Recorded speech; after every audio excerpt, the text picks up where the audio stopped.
এখন বাজে হচ্ছে রাত 2টো। আমরা এখানে কল্যাণী টোল প্লাজার সামনে দাঁড়িয়ে আছি। তো প্রথমে আমি শুনিনি কোনোদিনও যে কল্যাণী বলেও টোল প্লাজা রয়েছে। Actually Kakinara toll plaza, open হয়নি এখনো, বাট সমস্ত কাজ হয়ে গেছে।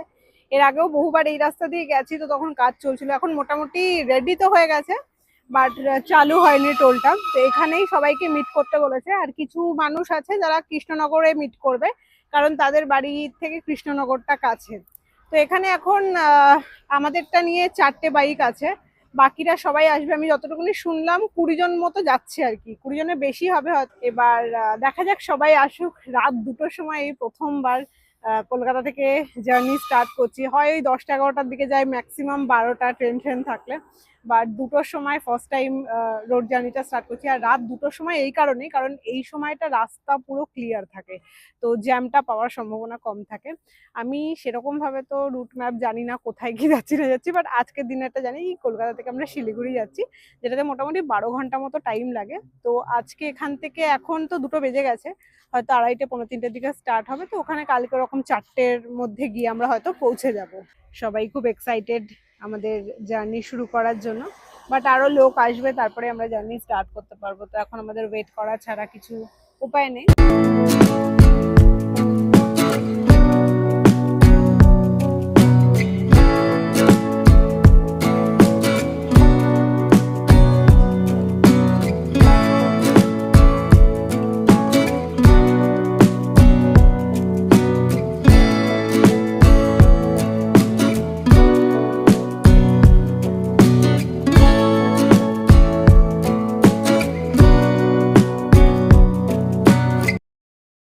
গুড মর্নিং, এখন বাজে হচ্ছে 6টা 25, আর আমরা এসেছি এখন পাপ্পুদা ধাবাতে ব্রেকফাস্ট করতে, কারণ খুব খিদে পেয়ে গেছে।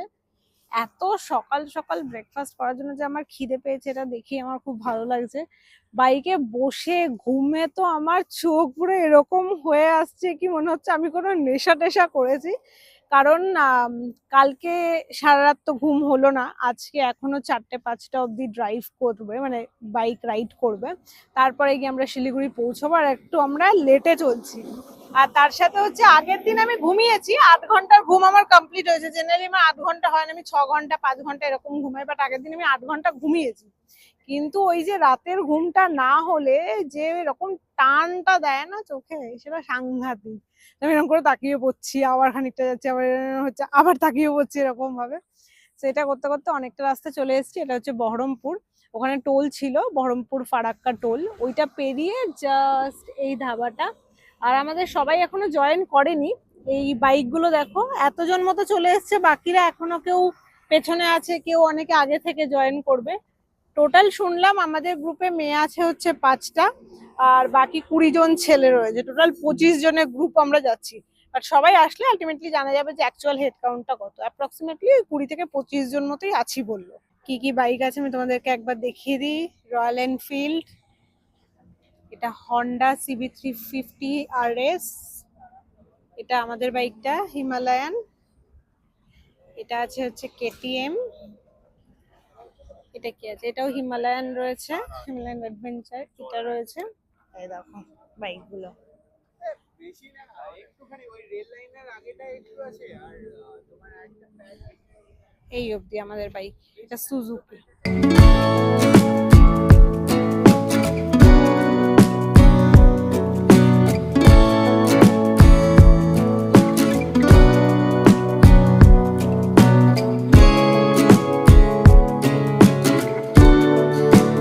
আমরা এখানে ব্রেকফাস্ট করলাম না, শুধুমাত্র টি কফির ব্রেক নেওয়া হয়েছে। কফিটা এত ভালো করেছিল, জাস্ট আরাম করে খেয়েছি।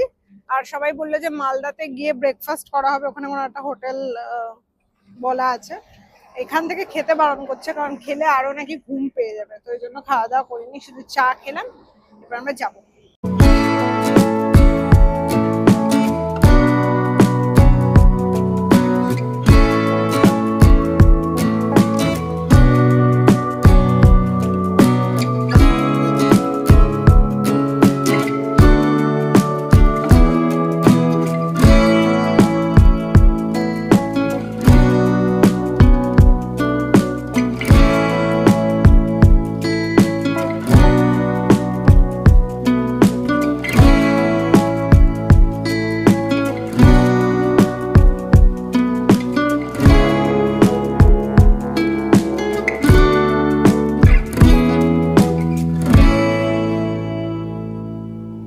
নেক্সট ব্রেকটা নিয়েছিলাম আমরা মালদাতে একটা রেস্টুরেন্টে খাবো বলে। সো এখানে প্রথমে আমরা একটা চিল্ড এসি রুমে বসেছিলাম, পরে বললো এসি রুমে বসলে 200 টাকা করে এক্সট্রা দিতে হবে, তো আমরা সবাই এসির হাওয়া ঠাওয়া খেয়ে বাইরে এসে বসেছিলাম ফ্যানের তলায়। আর এখানে আমরা অর্ডার করেছিলাম হচ্ছে কচুরি, সাদা আলুর তরকারি, তার সাথে একটা আচার দিয়েছিল, আর রসগোল্লা, যেটা তরকারিতে চুবে তরকারিওয়ালা রসগোল্লা হয়ে গেছিলো। আর এখানে দিয়েছিল হচ্ছে ক্যাপেচিনো, যেটা খেতে খুবই বাজে ছিল। এটা খাওয়া দাওয়া করার পর আমরা বেরিয়ে গেছি। এরপর আমরা সোজা গিয়ে দাঁড়িয়েছিলাম কিষানগঞ্জে, যেটা তোমরা ট্রেনে করে যখন যাও নর্থ বেঙ্গল তখন জানো কিষানগঞ্জ আসে, এবং ততক্ষণে আমরা বুঝে যাই যে এবার আমরা শিলিগুড়ি বা এনজেপি ঢুকতে চলেছি। তো সেখানে দাঁড়িয়ে আমরা একটা ব্রেক নিয়েছিলাম, সেখানে আমি দাঁড়িয়ে ডাবের জল খাচ্ছিলাম, কারণ বডি প্রচণ্ড রকমভাবে ডিহাইড্রেট হয়ে গেছিলো। তারপরে একজন তরমুজ কিনেছিল, তো আমরা সবাই মিলে তারপরে তরমুজ খেলাম, কেউ কেউ আইসক্রিমও খেয়েছিল। আর এই জায়গা দেখে তো তোমরা বুঝতেই পারছো আমরা ঢুকে গেছি শিলিগুড়িতে, কারণ একটু বাদেই আশপাশে দেখবে চা বাগান দেখা যাবে, আমি তোমাদেরকে দেখাবো। আজকের ডের জার্নিটা বেসিক্যালি কলকাতা থেকে শিলিগুড়ি অবধি, ম্যাক্সিমামটাই তো রোড ট্রিপ। তো এই ব্লগগুলোতে তোমরা সুন্দর সুন্দর রাস্তার দৃশ্য দেখতে পাবে, এগুলো আমার নর্মাল ব্লগের থেকে একটু আলাদা। আর আমি খুব এক্সাইটেড ফিল করছিলাম, কারণ শিলিগুড়ি ঢুকতে চলেছি এবং আমার মনে হচ্ছিল আমি ঢুকে একটু রেস্ট নিতে পারবো। বাইকে অনেকক্ষণ বসে থাকলে আমার একটু হাঁটুতে তো ব্যথা হয় অবভিয়াসলি।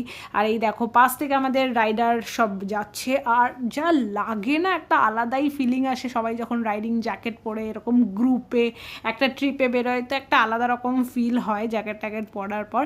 আর এই যে তোমাদেরকে বলছিলাম যে চা বাগান দেখাবো, দেখো চোখের শান্তি, মনের শান্তি, এই শান্তি নর্থ বেঙ্গল ছাড়া আর কোথাও গেলে পাওয়া যায় না।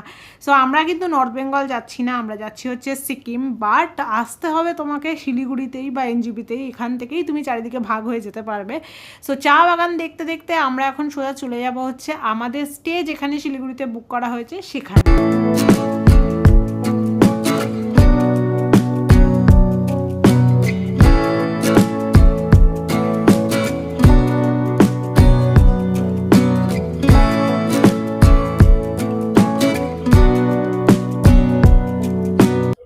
এখন বাজে হচ্ছে 4:30। এই জাস্ট আমরা শিলিগুড়ির যেখানে স্টে আমাদের বুক করা হয়েছে সেখানে ঢুকেছি। প্রপার্টিটা এত সুন্দর, তোমাদেরকে কি বলবো। প্রথমেই দেখায়, এই দেখো তোমার গাছটা কি ভাল লাগছে। ফুলগুলোর নাম আমি ভুলে গেছি, রঙ্গন না কি একটা বলে, বেশি ফুলগুলোকে মনে পড়ছে না। যাই হোক, তোমরা জানলে আমাকে কমেন্ট সেকশনে জানিও। এই ফুলগুলো খুব ভালো লাগে দেখতে। এই যে কাছ থেকে দেখায় তাহলে বুঝতে পারবে, দেখো ভালো লাগছে দেখতে, কি সুন্দর। তো এটা হচ্ছে গেটটা, এটা দেখেই জাস্ট আমার মনে হচ্ছে ভেতরে তো দারুণই হবে। আর এই প্রপার্টিটার নাম হচ্ছে ইনস্টা স্টে। এটা কোন লোকেশনের কাছে আমি বলে দেবো তোমাদেরকে, বিকজ আমি এখন জানি না যে এটা কোথায়, শিলিগুড়িতে, বাট কোন লোকেশনের কাছে সেটা আমি তোমাদেরকে বলে দেবো। তো কেউ যদি আসো এখানে, যদি স্টে নিতে চাও তাহলে দেখতে পারো। Thank you.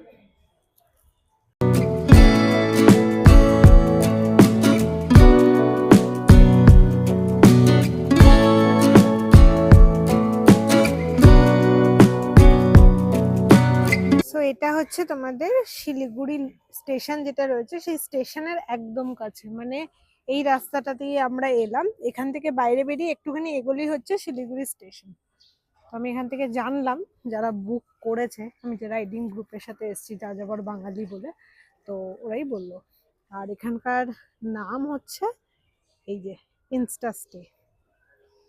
খুব সুন্দর প্রপার্টিটা, এখনো রুম দেখিনি, বাট বাইরে এরকম হলে বোঝাই যায় যে ভেতরটা ভালোই হবে। রুম বলছিল যে ওপরে নেবে না নিচে নেবে, তো আমি নিচের রুমই নিয়েছি, কারণ একটা রাতেরই ব্যাপার। আর রুমটা ঠিক এই রকম টাইপের, এই জায়গাটা না এরকম কার্ভ, দেখো তোমরা বেডের ওইখানটা দেখলে বুঝতে পারবে, বাট সুন্দর। আমার যেটা দেখা সেটা হচ্ছে ওয়াশরুম। আগে এগুলো রাখি, চার্জ শেষ হয়ে গেছিল।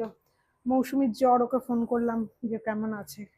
কালকে দিদা বলছিল, কালকেও ফোন করেছিলাম, বললো জ্বর কমে গেছে, এখন শরীরটা একটু ক্লান্ত হয় না জ্বরের পরে, সেটা রয়েছে।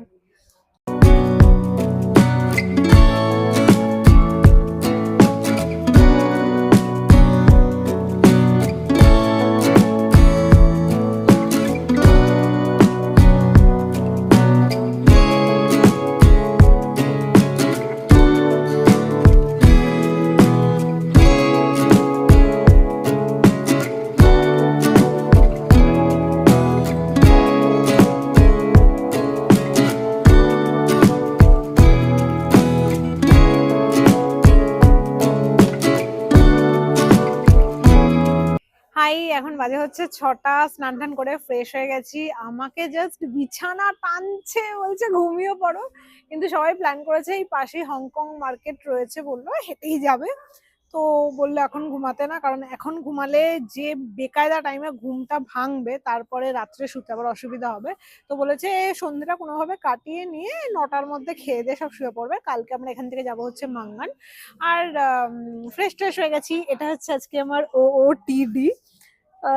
বেশি জামা কাপড় আনতে পারিনি, হংকং মার্কেটে যাব শুধু দেখতে, উইন্ডো শপিং করব, কারণ ব্যাগে তো জায়গাই নেই। মানে ব্যাগে আমি জিনিসপত্র পরবো বলে নিয়েই আসতে পারিনি, এখান থেকে আর কি নিয়ে যাব। তো জাস্ট দেখতে যাব। আর শ্যাম্পু করলাম, শ্যাম্পু করে হাফ ড্রাই করেছি চুলটা। আমি জানি না বাইরে কোথাও ঘুরতে আসলে আমার চুল এত ড্রাই হয়ে যায়, আর বাড়িতে যখন জল ইউজ করে শ্যাম্পু করি তখন আমার চুল খুব সুন্দর থাকে, কিন্তু যে কোনো জায়গায় আমি ঘুরতে যাই, সেটা যে কোনো সিঙ্গেল জায়গা হোক, আমার চুল প্রচন্ড ড্রাই ফ্রিজি হয়ে যায়, সেটই করতে পারছি না চুল। তবে যাই হোক এইভাবে বেঁধে নিয়েছি।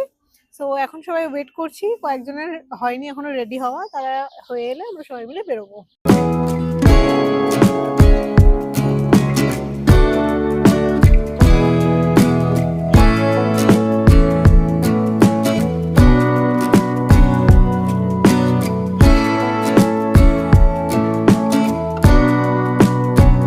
মোমো, ফুচকা, ঝালমুড়ি, কোল্ড ড্রিঙ্ক এ সমস্ত খাওয়ার পর আমরা হোটেলে গিয়ে ভাত, ডাল, চিকেনও খেয়েছিলাম।